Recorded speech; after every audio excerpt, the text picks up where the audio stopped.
नमस्कार।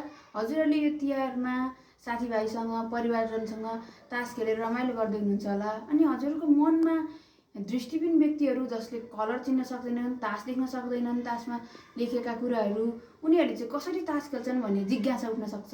आज म त्यही देखाउन गइरहेको छु। हामी दृष्टिबिन व्यक्तिहरूले पनि अरूले जस्तै सहज रूपमा तास खेल्न सक्छौँ, तर त्यसको लागि चाहिँ यही हजुरहरूले खेल्ने जस्तै तासमा हामीले आफैले ब्रेल कोड गरेर लेख्न पनि सक्छौँ वा यस्तै कोड गरिएको कार्ड किन्न सक्छौँ। र हामीले यसरी हेर्नुहोस् त, यो भनेको सुरतको दर हो। यसरी हामीले ब्रेलमा मैले कोडिङ गरेको छु, यो चिडीको 6 हो यसरी कोडिङ गरेर खेल्न सक्छौँ। आज म चाहिँ 3 पत्ती खेल्न गइरहेको छु।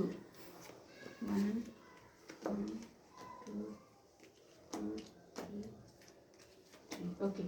अब यहाँ मलाई के परेछ भन्दाखेरि मलाई चिडीको 2 परेछ, अर्को भनेको सुरतको पन्जा परेको रहेछ र अर्को भनेको पानको 4 परेको छ।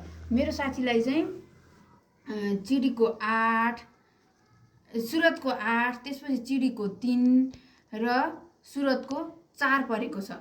अब यो मध्ये चाहिँ मेरो साथीले चाहिँ आजको गेम जित्नु भएको छ, किनकि उहाँको सुरतको 8 पर्यो, उहाँले जित्नुभयो हाइएस्ट भएको भएर। हस्, थ्याङ्क यू।